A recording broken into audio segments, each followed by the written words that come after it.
On est très content du démarrage du chantier, très satisfait. On n'en espérait pas tant d'ailleurs. On est vraiment agréablement surpris pour un début. Vraiment, on est très content. J'espère que, Inch'Allah, avant le départ de tout le monde, tout ira bien. Merci. Je suis venue voir l'avancée des travaux. J'étais là il y a 15 jours. C'est assez impressionnant, c'est très encourageant. Et je suis très contente, mais un peu déçue de ne pas pouvoir venir enseigner ici. Mais en tout cas, bravo à Peuple de Soleil. Je suis content de moi-même parce que j'ai fait un chantier et que je crois que ça m'arrivera presque plus jamais, quoi. Et que c'était sympa, quoi, quand même, de voir un peu qu'est-ce que c'était de participer à un chantier en Afrique. Ouais, ça fait trop plaisir en fait. Tu sais, c'est bizarre au début, tu dis ouais, tu vois le sol, tu vois, il n'y a rien qui est fait, tu dis tu n'y arriveras jamais, c'est incroyable, tu as 2 brouettes pour travailler, 3 truelles, enfin, c'est aberrant en fait, c'est un truc complètement incroyable. Et t'es là 3 semaines plus tard, tu as des murs qui sont montés, ils sont quasiment plus grands que toi, tu commences vraiment à... Enfin, tu visualises vraiment ce que tu es en train de faire et je trouve que c'est vraiment... je sais pas, c'est enrichissant, ça fait plaisir de le voir et... ouais, ça fait vraiment plaisir quoi, tu dis que tu es venu ici pour quelque chose et que ça va se réaliser. Une année donc de préparation, de recherche de fonds parce que personne ne donne de l'argent comme ça pour rien. Les gens donnent de l'argent en espérant avoir quelque chose en retour du moins.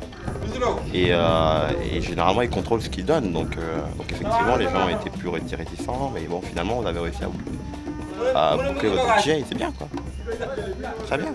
Vous vous êtes débrouillés comme des grandes en fait et pour un premier coup d'essai c'est déjà pas mal, hein, c'est très très bien. C'est une vraie petite entreprise et félicitations. L'argent, c'est le nerf de la guerre. Mais ce qui compte, c'est que l'école soit faite, de toute façon. Ouais, c'est clair, c'est sûr. C'est pour ça qu'il faut faire attention à la manière dont l'argent est dépensé et tout ça, pour pouvoir construire un maximum avec l'argent qu'on a. Où est-ce qu'on en est pour pas être à découvert, quoi, bien utiliser l'argent et tout ça, avoir tout le temps les factures. Tout ça, c'est pas facile. Et tu dois justifier ce que tu payes? Tout. Chaque centime dépensé est un centime justifié. On n'a pas assez pour faire la dalle, on espère qu'on aura d'ici la fin du mois. Mais après, ce sera bon. Là, ça a bien avancé quand même. Il ne manquera plus que les portes et les fenêtres. 1 an à faire des dossiers, demande de subvention, aller rencontrer les gens. Et tout ça pour récolter l'argent pour les 3 salles.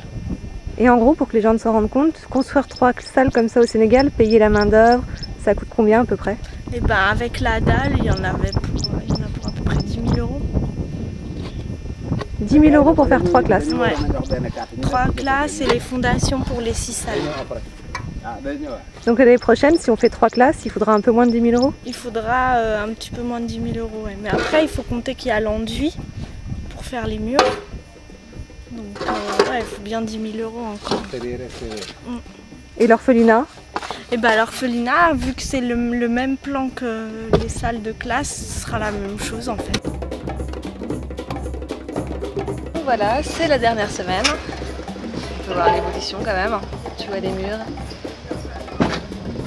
C'est radical. Donc là on a élevé les murs, on a fait les poteaux.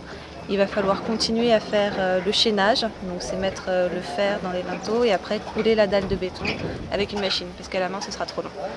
Donc en gros il nous reste 1 semaine. Tu crois qu'on va y arriver? Il faut qu'on bosse je pense un peu le matin, l'après-midi et puis qu'on redouble d'énergie. Sinon on n'aura pas fini, ce sera les maçons là-bas qui devront continuer tout seul. On aimerait vraiment tous que ce soit terminé samedi quand même. Donc voilà. Donc là aujourd'hui on va continuer l'élévation des murs et faire le chaînage. Et il y a Estelle qui est partie chercher du ciment. Ok, tu me montres un peu les salles? Ouais, alors. On apprend, hein, parce que c'est la première fois qu'on gérait des sommes aussi importantes. Puis on doit à chaque fois rendre des comptes, garder les tickets pour le ministère des Affaires étrangères, la coopération, justifier tout le temps. Donc c'est intéressant, c'est dur mais c'est intéressant. Et puis quand on voit que voilà, quoi, les murs sont montés, on peut être fier. Gros débord pour grande satisfaction. Grande satisfaction, ouais. C'est fatigant, mais franchement ça fait plaisir, quoi. Là c'est vachement plus concret. Hein. Parce que là tous les enfants, donc il y a 60 mômes pour le moment qui sont à Mbourg, dans les anciennes écuries prêtées par la mécène suisse. Et il faut essayer de les emmener dans cette école-là. Donc il faut qu'on trouve de l'argent pour qu'on puisse prendre une charrette ou un bus afin que les enfants puissent être scolarisés ici. C'est pour ça que plus tard on aimerait bien qu'il y ait un orphelinat, comme ça il n'y aura plus le problème de navette, en plus pour les orphelins, et ils dormiraient tous à côté. Donc c'est le but. Enfin, on a encore le temps, c'est un projet que sur 5 ans et c'est le début. On y va au fur et à mesure.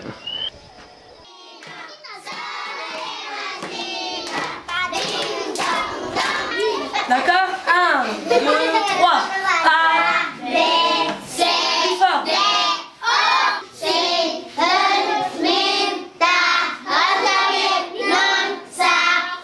Lundi matin, l'empereur, sa femme et le petit prince sont venus chez moi pour me serrer la pince.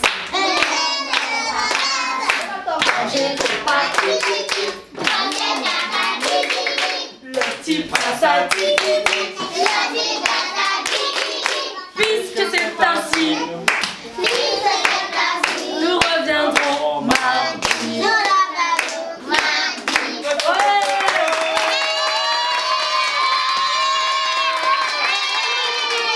Je me suis pas dit que j'allais changer le monde ni rien du tout, je me suis juste dit que moi ça pouvait m'enrichir déjà, cette expérience, et puis en même temps leur apporter un petit peu, leur apprendre. Je sais pas si je leur ai appris grand chose, mais j'espère que ce que je leur ai appris pourra leur servir plus tard. Je pense pas que ça va changer leur vie fondamentalement, mais je pense que c'est un petit plus déjà, quoi.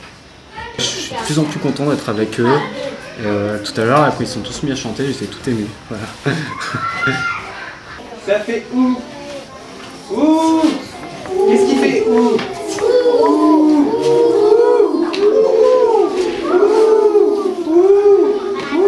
Voilà. Le principal, c'est vraiment des cahiers et des stylos parce qu'on est obligé de les faire écrire sur des petites ardoises de mauvaise qualité déjà, et ils n'ont même pas de craie, on est obligé de leur fournir des craies.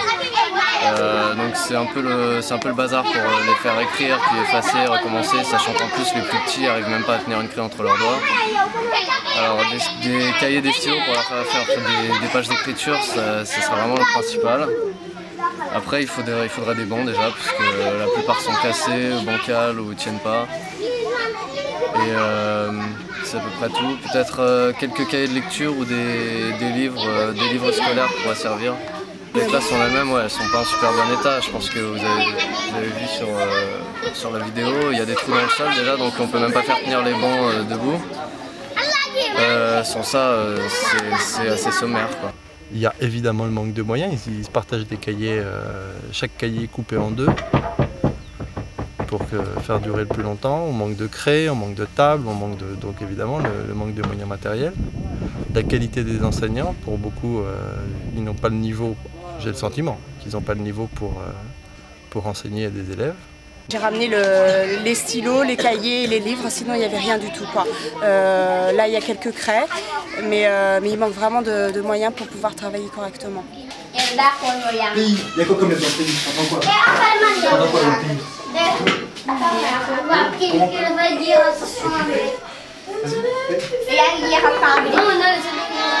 Au pays, j'irai voir Margot. Au pays, j'irai voir Margot. À son doigt, je passerai l'anneau. À ce soir, j'ai la classe de CE1 donc avec Mathieu, et on leur apprend donc les mathématiques, donc soustraction, addition. On fait la conjugaison, donc les sons en français, et voilà, quoi, donc on est content parce qu'ils sont motivés. Donc ils sont un peu turbulents, mais dans l'ensemble ça va, quoi, on est content. Je pense que c'est la motivation, ils ont envie de travailler, ils ont envie de... ça les intéresse. Alors qu'en France, je pense que c'est plus difficile de les intéresser puisqu'ils ont tellement de trucs à côté que les cours ils s'en foutent, quoi. Ici ils ont envie d'apprendre, ça fait plaisir. 6 plus 5 plus 5. 36 plus 5. Ça fait combien?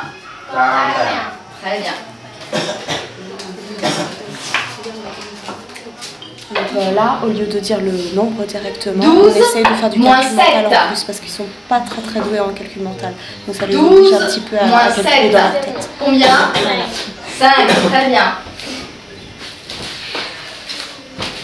3 Les enfants ont vraiment envie d'apprendre, ils ont une soif, ils sont là, ils sont attentifs et ils font vraiment tout pour progresser et ça c'est très très motivant. C'est un échange, j'apprends, je donne un peu de mon temps, en même temps j'apprends, je découvre une autre culture, je suis intégrée complètement à la vie sénégalaise, dans une famille. Par rapport aux enfants en France, je trouve qu'on leur propose n'importe quoi, ils sont motivés, aussi bien au niveau du scolaire, aussi bien au niveau des jeux dehors. Ils se fabriquent leurs jeux avec les fils, donc ils s'amusent à faire les fils avec les pieds. Ils font leur balançoire avec leur blouse. Qu'est-ce qu'ils font d'autre? Ils font des jeux, on fait des jeux avec les mains, des petites chansons. Ils s'amusent, malgré tout, ils sont pas malheureux.